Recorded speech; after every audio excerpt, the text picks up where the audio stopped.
Hello, and welcome to Discovery Corner. I'm Claire Melvin. Pop the kettle on, pour yourself a glass of wine, maybe even put your trainers on or run a bath, and join me for another journey of discovery. It's March, and if, like me, you're in the Northern Hemisphere, meteorological spring has arrived. There are daffodils popping up and popped up, trees in blossom, the sun is rising earlier and setting later, and everything feels hopeful. I'm not the biggest fan of winter, and although self-diagnosed, I do recognise the symptoms of seasonal affective disorder, or SAD, SAD, and I definitely want to hibernate as soon as the nights draw in and it gets a little bit colder. Right now, however, it's all about emergence, and that is the theme of this month's Discovery Corner. The sun is feeling warmer, and you want to throw open your windows, at least for a short time. Flowers and plants are starting to push through the earth, and I know I'm feeling so much happier and more positive, just through seeing the big yellow ball in the sky. Winter can be hard for people, and I know so many people have had a tough time recently. But now that it is becoming lighter, it also feels like there's a shift that happens this time of year. And actually, rather than January, March might just be the perfect time to start something you've been putting off.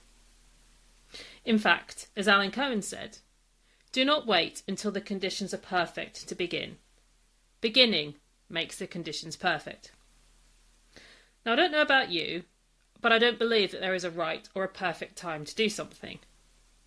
I do believe there's a wrong time, absolutely. But actually, sometimes the perfect time to start is now, and you'll never get this moment again. So what is emergence? The dictionary definition is the fact of something becoming known or starting to exist. It's also the fact of someone or something coming to the end of a difficult period or experience. So it can mean both the end of a difficult experience, the bleakness of winter, and the start of something new, the hope of spring. Emerging doesn't have to be dramatic. It's not a reinvention. It's not a big bang. It's more gentle and subtle than that. It's the sense of something stirring inside you, your inner voice quietly whispering to you that you're now ready to listen to. Winter does something to us. We go inward. Nature hibernates. It goes to sleep, or at least is dormant. And that's no bad thing. We can't be go, go, go all the time. Hibernation isn't failure. It's preservation. And when the conditions are right, nature comes back. I mentioned in a previous podcast that we're known as the sandwich generation, often caring for children, ageing parents or relatives, and we sort of get squished into the middle.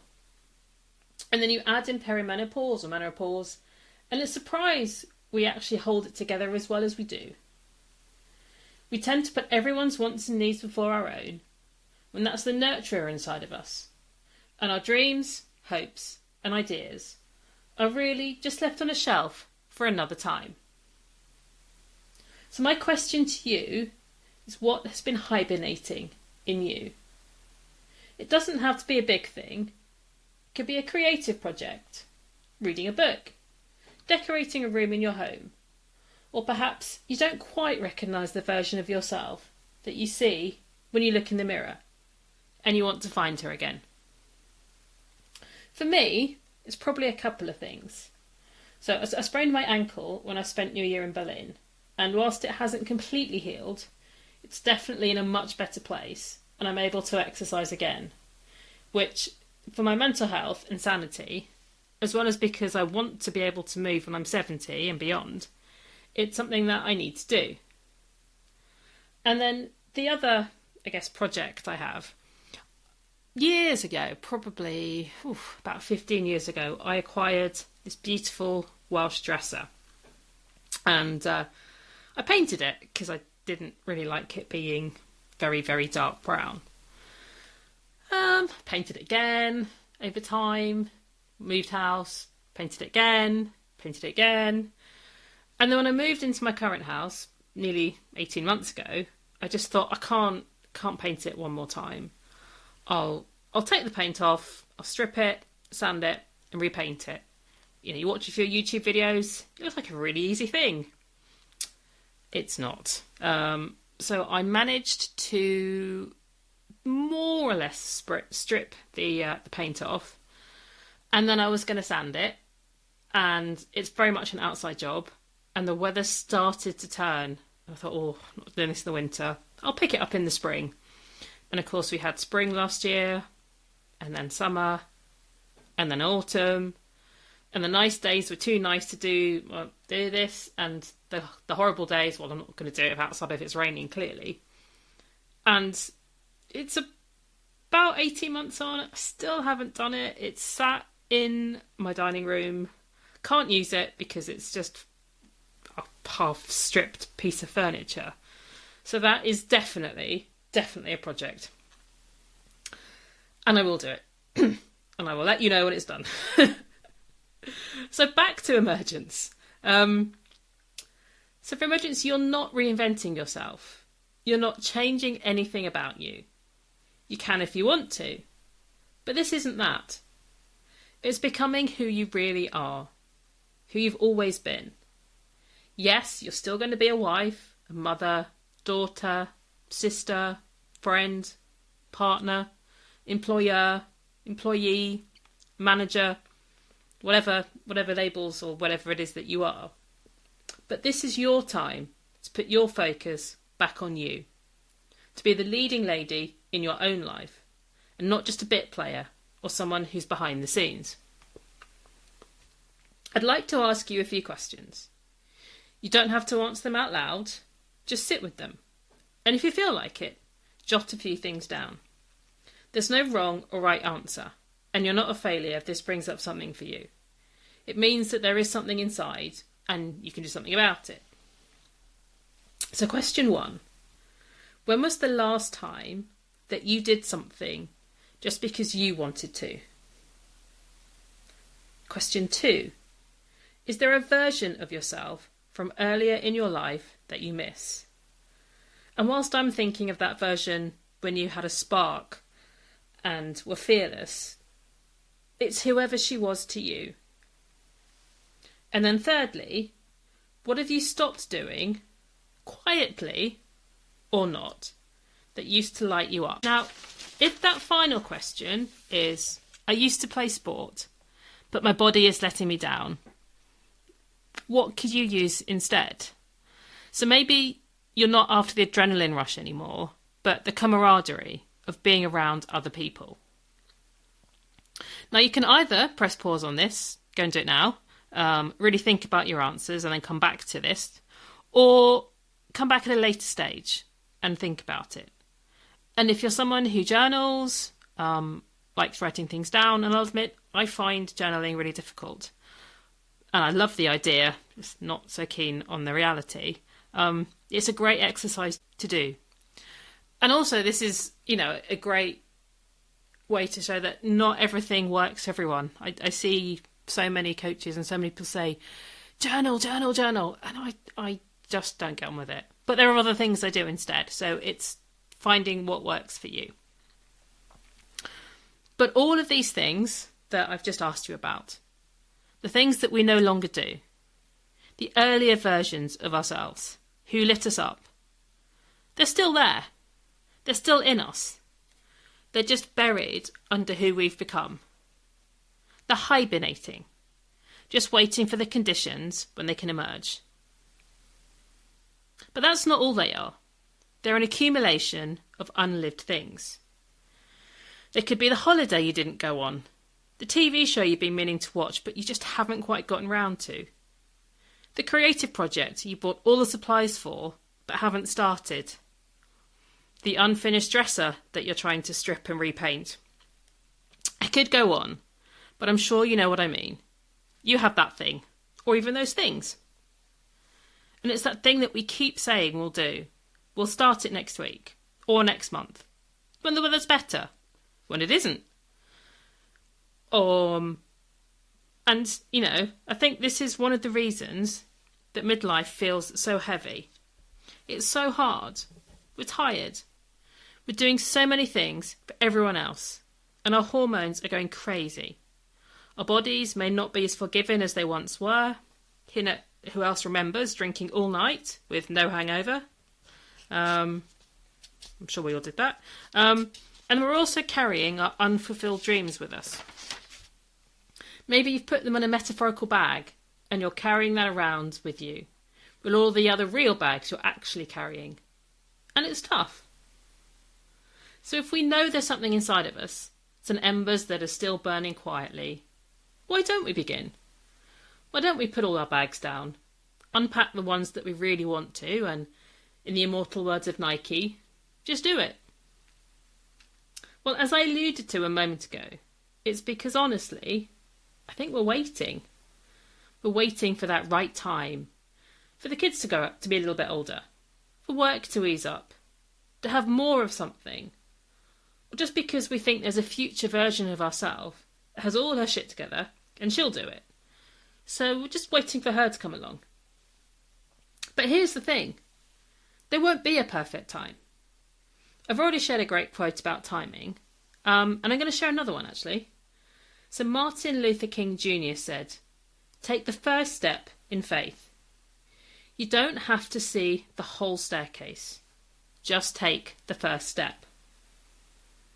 For me, I have a bucket list and dreams, goals, wishes, things I want to do, places I want to visit. And I absolutely get the putting life on hold thing. 10 years ago, as I was just turning 40, my life changed immeasurably. I had no job, no home, no savings. I became estranged from my family. Every part of me was broken. And it took years of work and healing, and to pay off the debt that I'd accrued, and to get myself into a good place. There were very few holidays, none actually, and fun was something I did that didn't cost anything. And I continually said to myself, I'll do that when. And I'm now about to turn 50. And I'm still in denial about that. But that's because I just don't really feel it. But there's an element of that accumulation of unloved things I spoke about. There's also some grief for the younger version of myself. The hopeful me who had an idea of what life would be like. And maybe I've let her down, and I've disappointed her with who I am now. But there is something else as well. Firstly, there's the relief that seeing my friends and peers turning 50, none of them have spontaneously combusted yet, and they've all come through and are all essentially still them. Although that's not actually it, it's definitely helping. There's a level of clarity for me, like scales are falling from my eyes. We've just left the year of the snake behind, and I feel like I'm shedding an unwanted skin. And what matters is me, who I am, and what I want. I have one life, and I don't want to spend it waiting for the perfect moment, which will never come, by the way. I want to do and be and show up for myself imperfectly, because life is imperfect. And I don't think I'm alone in this. Midlife is full of cliches. It's not a crisis. It's a realisation. It's okay to want more. It's okay to go after more. And if we're parents, and even if we're not, we're showing those around us that dreams can still be pursued no matter your age or your circumstances. Although, for me, I think sort of the dream of maybe being an athlete or, going to the moon, although that never was a dream, probably not going to happen. And this time of year, when nature is whirling back into life, the blossoms on the trees, the first shoots are breaking through, this is the perfect time, which we all now know doesn't actually exist. But it is the perfect time to join the nature around us and start to bloom. The conditions are right. There's warmth, light, rain, and if it's good enough for nature, I believe it's good enough for me. Though please, keep your watering cans away from me. Just saying. So, okay, what next? I've talked a little bit about how this is the perfect time or the right time for you to emerge. You've thought about the last time you really went after what you wanted.